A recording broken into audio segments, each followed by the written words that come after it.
I have officially reached the point of having too many watches, and every time I go to have a clear out, sell some of the ones I'm not wearing, I start writing the Chrono 24 description, and I can't do it. I'm too emotionally attached. So I'm hoping this video will either help me sell some of the watches I'm not wearing, or reinforce my delusions that I need these. I'm guessing it will mostly be the latter.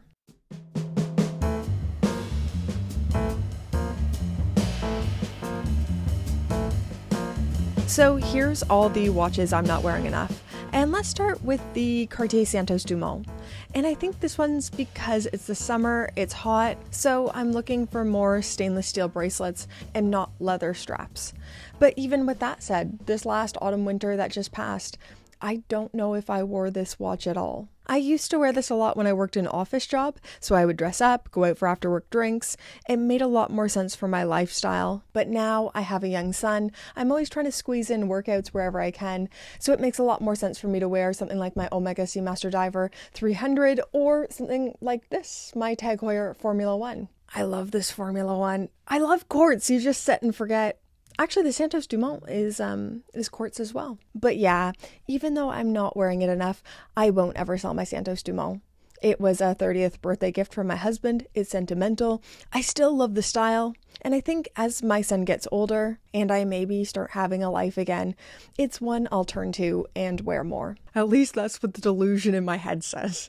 You will wear it again. Next, we have the Black Bay 54, the smallest version of the Black Bay divers. Case diameter of 37 millimeters, lug to lug of 46 millimeters, very small, wrist friendly. I always describe it as a vintage watch, like vintage proportions, but made to modern quality and specifications. I've been really close to selling this one lately. I'm just not wearing it. But I'll start taking the pictures for Chrono 24 and I'll put it on, and I just can't bring myself to do it. I bought this one in the midst of a pretty low time in my life.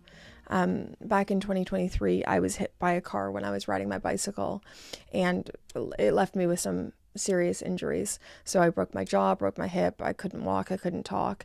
Well, I could kind of hobble around. I was at a very low point. I was in chronic pain, and this hobby really got me through it. I remember Watches and Wonders was just around the corner, and I was just so excited to see new watches. It was one of the things that just occupied my mind when I couldn't do very much. But yeah, Tudor released this, and I loved it. Immediately I thought, this is the exact proportions I'm after, this is exactly what I want.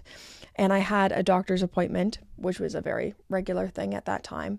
And on our way home, we thought, let's pop by the AD and see if they have any of the Tudor novelties.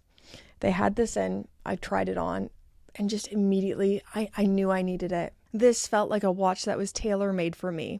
This exact style that I love, in proportions that were made for small wrists. It was definitely the most impulsive watch decision I had ever made. I don't know, it gave me a lot of joy in a time where I didn't have a lot of joy. I'm definitely not selling it. Who am I kidding? Let's talk about the Black Bay 58 now. The Black Bay 58. A lot of the reasons why I love this watch are pretty similar to the Black Bay 54. So back in 2020, this was a pretty small diver, 39 millimeters, and the Black Bay 58 was a huge deal for Tudor. Enthusiasts were going crazy for the black and gilt, and I did like it, but not enough to pull the trigger. So when rumors started swirling about a blue variation coming out, my husband and I were getting very excited. We started kind of prodding our AD even before anything was released, saying, hey, if this is real, if this blue Black Bay 58 is real, we would love to get one. And they replied saying, kind of big wink, if it's real, we'll definitely make sure we let you know. I think I must have got one of the first ones in the UK, so we got this the day it was released. And once again, it felt like a watch that was made for me. It also got me through some COVID blues, pun intended, because it's blue. I'm not selling this one. I can't do it. I've put some pretty hard wear time into this. It has got a lot of scratches. It's got a lot of love on it. I love the color, and I think it's one I'll pass along to my son one day. Okay, next, the Rolex Oyster Perpetual 34 in black. I'm not selling this watch. I can't do it, but it is true that I'm not wearing it enough. I think it's spending more time sitting on the bench since I got the turquoise OP, but the turquoise OP is like a fling. The Black Oyster Perpetual is forever. This is a long-term watch. When I'm a 70-year-old lady, this is what I'm going to be wearing. And a Richard Mille Bonbon Marshmallow. Class. But for real, this was my first Rolex. Another interesting purchasing experience. So my husband and I went to Bath for the day to buy him a new bicycle. We popped into Mallory's just to see what there was. And this was shortly after they had released all the colorful dial Oyster Perpetuals. So the OP was now quite hard to get, and there was this new injection of people interested in this model. So I said to the shop assistant, hey, I don't want to be annoying. I know there's so many people on the list, but if I could register interest in the 34mm black dial Oyster Perpetual, that would be awesome. And he said, no, that's a weird, undesirable one. Everyone wants the 36mm turquoise. There's actually no one on the list of the one that you want. And then he said, actually, we got a delivery this morning. Maybe it's in there. Let me go check. And he came back and theatrically presented to me a 34mm Oyster Perpetual that I could buy that day. Was I financially ready in that exact moment to buy that watch? No, I thought I still had a couple more years to save. But when the Rolex gods smile upon you, you have to respond accordingly. But yeah, this is a forever watch for me. Versatile, kinda under the radar for a Rolex, just an excellent watch. Let's get freaking happy now. The happiest watch in my whole collection, the NOMOS Club Campus Deep Pink. She's been sitting in the safety deposit box for most of the winter, and I won't sell this. I think it takes a certain kind of person to see a hot pink NOMOS and say, yeah, you know, this is a bit of me. And I am that kind of person. I think working in the watch industry can kind of make one jaded sometimes. It's very overstimulating, and you kind of get desensitized to new releases and how important and precious these things are. And on top of that, especially if you're in the media side like I am, the videos that seem to get the most views and the most traction are negative. And it moves from being a fun hobby to your job. NOMOS re-injects the fun. It makes me feel optimistic again. They are one of the brands I've worked with the longest. They started sending me watches to review when I was pretty green, and I can say this as someone who's worked with the brand for a really long time. They have an exceptionally low turnover in employees, not finances. I think this really speaks to the work culture that they've created. A lot of the brands I work with have a lot of people coming in and out.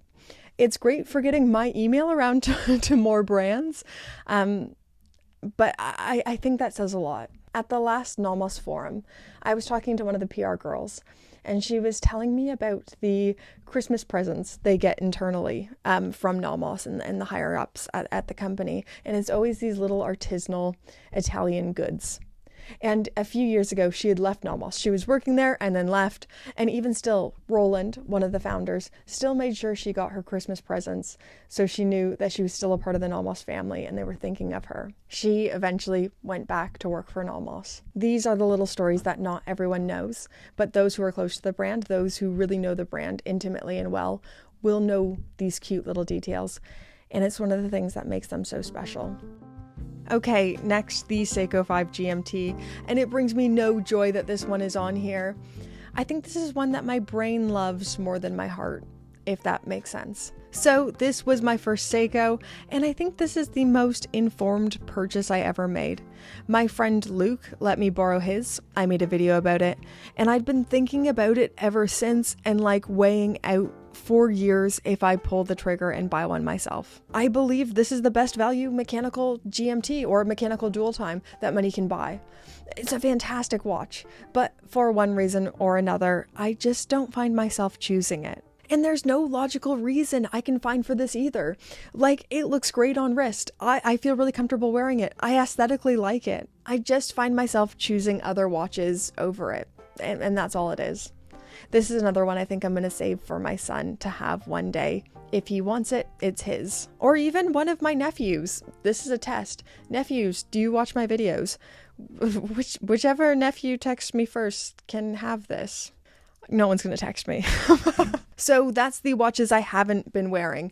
And that's because I've been wearing these 3 watches way too much. My most worn watch these past few months has been my Rolex Oyster Perpetual 36 in turquoise. I don't know if it's just because the UK's been in a heat wave and the turquoise goes well with my summer clothes, or if I've just been drawn to the bright dial.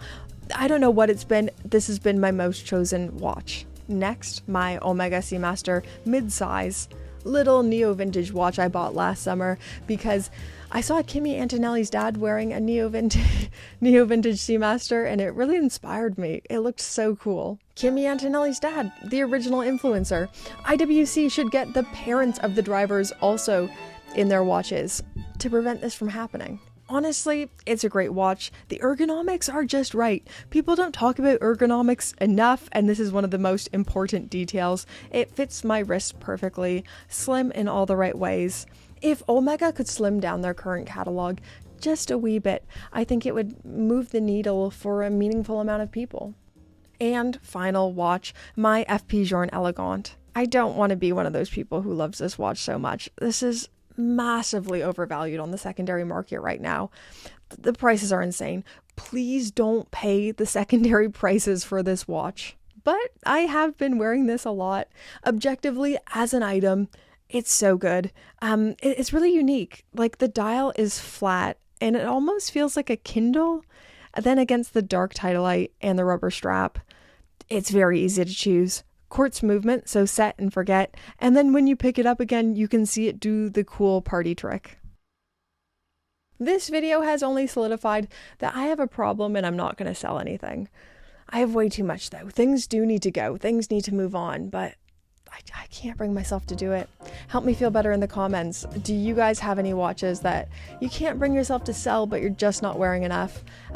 Or just watches you're not wearing enough in general? If you liked this video, give it a thumbs up. If you didn't, don't. But thank you for watching all the way to the end. Thank you for your viewership. Thank you to the Pope Tier patrons. Get their names on the screen. Yeah, I'm not going to say get their names on my face anymore. I didn't like it. I just said it too aggressively, but yeah, this isn't about me. This is about you fabulous people. Thank you so much for supporting my weird little channel, and supporting my addiction. I think we're all in this together. I hope you keep enjoying the videos here. I love making them, and we'll see you in the next one. Thank you so much, guys.